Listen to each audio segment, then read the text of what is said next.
which included Essex Cemetery, the World War I trenches, Flanders Field, and John McCrae's medical dispensary that he ran during World War I. I was very impressed when I discovered that every evening at Menning Gate in the city of Ypres at 8 p.m., a group of buglers sound the last post, and wreaths are placed at the memorial by family members, friends, and relatives.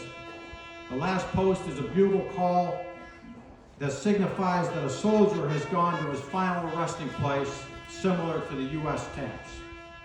With the exception of a 4-year period during World War II, the ceremony has been held daily in all weather conditions since 1928.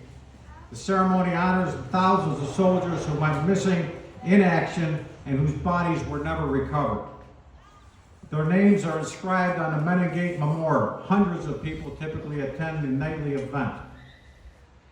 I was also impressed with Essex Farm Cemetery, where a memorial to Lieutenant Colonel John McCrae stands.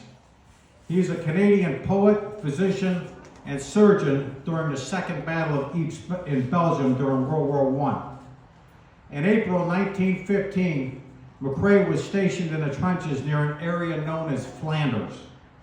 During this time, McCrae's friend, 22-year-old Lieutenant Alexis Helmer, was killed by artillery fire and buried in a makeshift grave. The following day, after seeing the fields of graves blooming with wild poppies, McCrae wrote his famous poem, In Flanders Fields.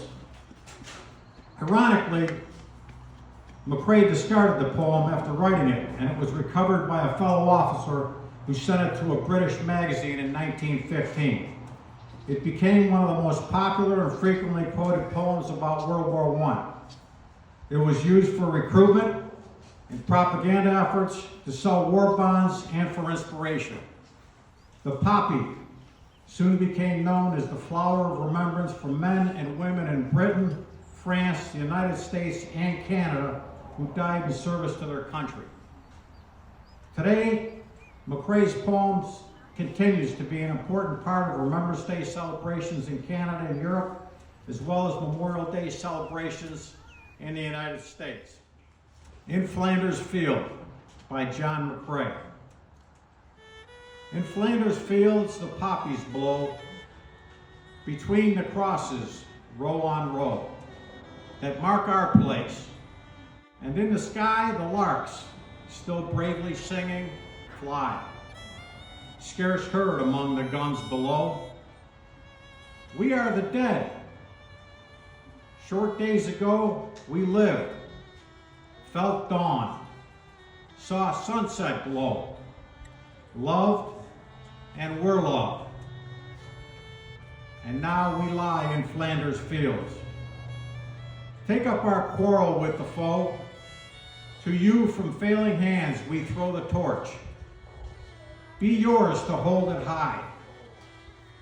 If ye break faith with us who die, we shall not sleep, though poppies grow in Flanders Fields.